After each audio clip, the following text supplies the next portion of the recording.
What's happening, friends? Welcome back to Dynamo DeFi. My name is Patrick, and on this channel I talk about cryptocurrency, decentralized finance, and economics. If you've been in crypto for a while, you've probably seen stories like the one on the screen right now. NFT collector loses $2 million after their collection was stolen. Theft in cryptocurrency is a major problem, and it seems like every week, sometimes every day, we see stories like this one where experienced investors lose their crypto either because they gave away their seed phrase or a virus was installed on their computer and was able to transfer funds out of their wallet when they were logged in. In today's video, I'm going to go through 5 tips on how you can properly secure your crypto to minimize the chances of you being like the person in that story. Without further ado, let's jump into it. So the first tip is to use a hard wallet. And what exactly is a hard wallet? So many of you probably use wallets like MetaMask or Keplr, which are what I would call a hot wallet. Those are wallets that are on your computer. You need to use a password to log into them, but once they're logged in, if someone has that password and they have access to the wallet, they can transfer funds. And they could even export the private key to reinstall that wallet on a different computer. A hard wallet is a physical device, and it's a form of cold wallet, so as opposed to the hot wallet that I mentioned a second ago. It's a physical device, and I'll talk about a few options in a second, that you would need to physically plug into your computer in order to access your funds. So someone would have to physically take that device or find out the 24-word seed phrase associated with the device in order to gain access to your funds. And there's a couple options for this. And this is, by the way, the first tip, because this is probably the most important. So as far as I can tell, the most common hard wallet is the Ledger. Very well respected, supports something like 1,500 cryptos.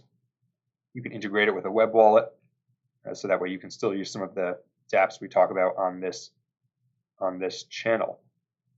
Another option is the Trezor hardware wallet. And I'm not going to go through the exact pros and cons of both of these in this video. There's lots of videos online that talk about Ledger versus Trezor. However, these are the most popular hardware wallets. Something that's important to note with these is that you should always buy them from the official website.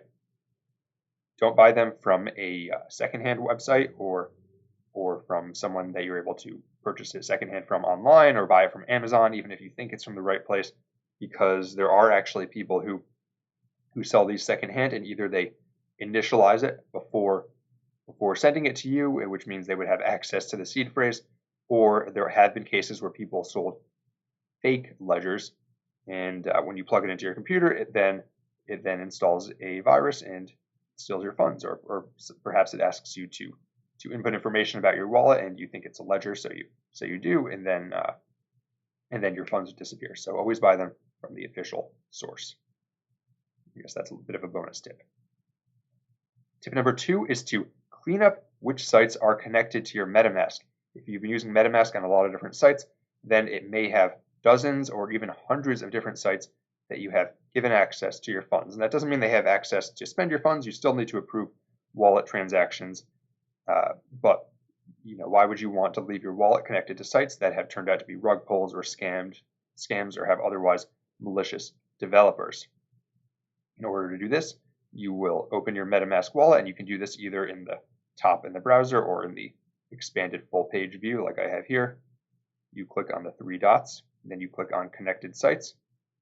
You will see this list of sites that your MetaMask is connected to, and then you can just scroll through it and find sites that you no longer want it to be connected to, and then you can click this trash button to disconnect them from those sites. For example, that one there, I don't remember what that is, so I'm disconnecting from it. And then you can go through this and clean up all of the sites that your MetaMask is connected to, and that will be an added layer of security. Tip number 3 is to never, ever enter your seed phrase online. Many of these cases we hear about, like that NFT story I mentioned a second ago, are because someone used some online form or they were contacted by someone online, or they used a fake customer service portal for some sort of wallet, and the portal said, enter your seed phrase so that way we can help you out. There is no reason that you should ever have to do that. The only time you should need your seed phrase is if you're restoring a wallet or you are importing an existing wallet into like a new wallet that's going to be connected to that same Ethereum or whatever other chain wallet. But you should never have to put it in a website. So that's a good rule. And if someone asks you to send them your seed phrase, that should be a massive, massive red flag. And this has happened with a number of NFTs, by the way, where people offered, for example, to create a special version of the NFT or some sort of three-dimensional version of the NFT, and they told the person, well, I need your seed phrase in order to do this. And there have been people who lost very large, high-profile NFTs this way. Fourth tip is to store your seed phrases offline. And this is for both hot and cold wallets. So your security is only as good as the security of your seed phrase. And if, for example, the seed phrase is stored in a document on your computer, then if a hacker got access to your computer, they could find that document. And the days when a hacker could find a string of 20 words and not know what it was are gone. If they find a string of words like that, then they will probably guess accurately that it's a seed phrase for a crypto wallet. So store it offline. This could be in theory, on a device that's not connected to the internet, but many people store it offline in the form of a physical piece of paper or something else that actually has the seed phrase on it physically. And then you, of course, would want to keep that somewhere safe, like a physical safe.